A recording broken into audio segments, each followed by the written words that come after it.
Hello everyone, সবাই কেমন আছেন? আশা করি ভালো আছেন। সকাল সকাল উঠে গেলাম, কোনো কুয়াশা নাই। জানি না গ্রামে কুয়াশা পড়তেছে, বাট এই জায়গাগুলোতে এখনও কুয়াশা পড়তেছে না। কুয়াশা সহজে পড়েও না, শহরগুলোতে তেমন একটা কুয়াশা পড়ে না, তবে তাও হালকা হালকা একটা স্নিগ্ধতা আবেশ থাকে। সেটা শীতেও থাকে, শীত না থাকলেও থাকে। খুবই সুন্দর লাগে। অনেকগুলো এই যে পাখিরা উঠতেছে, সে সকালের মতো। দেখেন,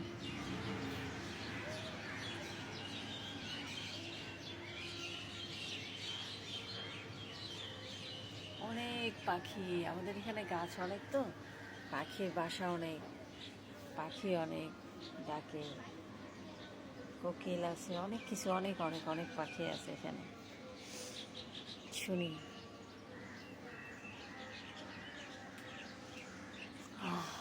সকালবেলায় মেঘটা দেখাই,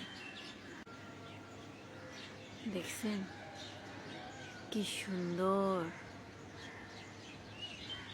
হালকা হালকা মৃদু বাতাস,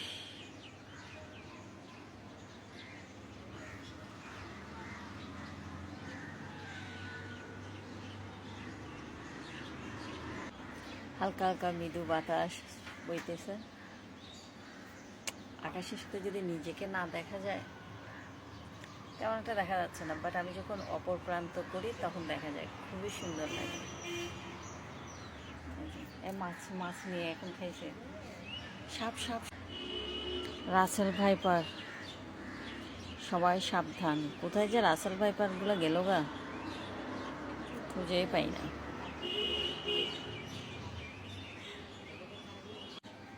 পাখি আছে, তারপরে সাপ আছে, সব আছে, ব্যাঙ আছে, সব আছে, চিকিমিকি সব কিছু মিলে সকালবেলাটা।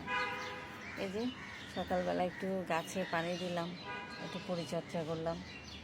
সারাদিন কোনো সময় পাই না গাছে, তো সকালবেলা উঠলেই একটু গাছের পরিচর্যা করি আমি। আর সময় পাই না। এই গাছগুলোতে ফুল ধরতেছে না এখন, দেখতেছে যে তারও কারণ আছে, একটু ছাঁটাই কাটাই করতে হবে। ছাঁটাই কাটাই করবো এক সময়, শুক্রবারে। আজকে কী বার? আজকে সোমবার। আজকে সোমবার, কালকে মঙ্গলবার। উফ, কিছু ভালো লাগতেছে। মঙ্গলবার আসলেই আমার কেমন জানি একটা ভালো লাগা কাজ করে। মানে রোজা শেষ হয়ে যে যেরকম একটা ভাব আসে না, ওই জিনিসটা আমার কাছে লাগে। কালকে লাইভ করতে পারিনি। আমার বড়পার ছেলে বড়টা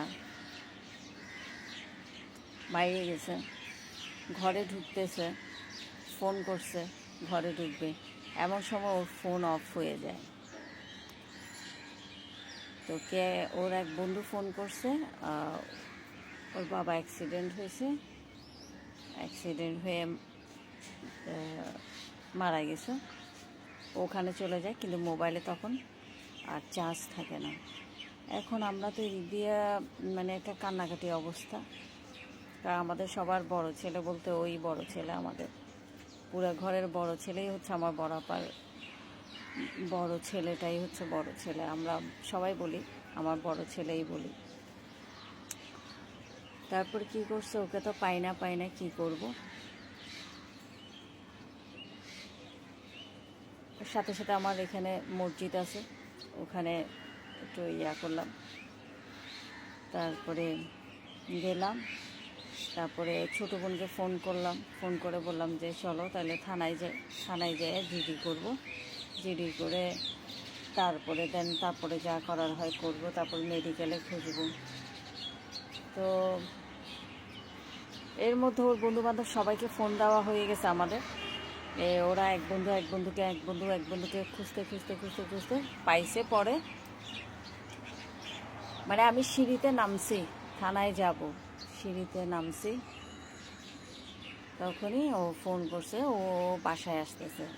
আমার ছোটো বোন ফোন করছে, প্রায় তখন 1টা বেজে গেছে, রাতের একটা একটা একটা 10-20 এরকম বেজে গেছে।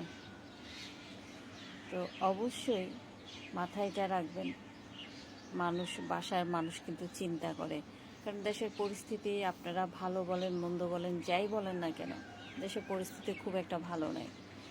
চুরি, ছিনতাই, রাহাজানি এগুলো দিনকে দিন বেড়ে গেছে গা, অতিরিক্ত বেড়ে গেছে। আগে আমরা যেটা নিরাপদ বোধ করতাম, বাইরে গেলে থানা আছে, পুলিশ আছে, এটা মনে করতাম। বাট এখন আপনাকে নিজেই নিজের সেফটি করে তুলতে হবে। তো রাত করে, এটা ওরও দোষ নাই, যেহেতু ওর বন্ধু ফোন করছে, বাট ওর মোবাইলে চার্জ ছিল না। তো আমরা তো এমনিতেই কান্নাকাটি করা শুরু করে দিছি, আমার ছেলে, বড় ছেলে।